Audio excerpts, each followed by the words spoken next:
पाकिस्तान की नामवर कलमकार, अदीब, शायरा, माहिर तालीम दान, हुस्न बाअखलाक किरदार की मालिक मोहतरमा रफ़िया मला साहिबा का 8 मार्च ख़वातीन के हुकूक के आलमी दिन के हवाले से शानदार नज़्म।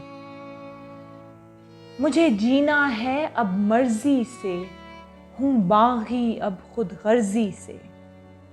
क्यों रोज़ मैं जीती मरती हूँ, अब बातिल से नहीं डरती हूँ। भाई को आज़ादी हर बात की है, क्यों पाबंदी मेरी ज़ात की है। मैं हर रिश्ते से बिछड़ती हूँ, अब बातिल से नहीं डरती हूँ। अब्बा मैंने ऐसा क्या है मांगा, हमेशा हाथ ही तो है टांगा। कौन सा सर पर चढ़ती हूँ, अब बातिल से नहीं डरती हूँ। आज बेटी हूँ कल बनूंगी माँ, खामोश रही तो जाऊं कहाँ। आज इतनी एड़ियां रगड़ती हूँ, अब बातिल से नहीं डरती हूँ।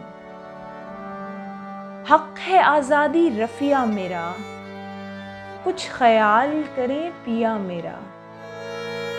महबूब तेरी मैं सरती हूँ, अब बातिल से नहीं डरती हूँ। अब बातिल से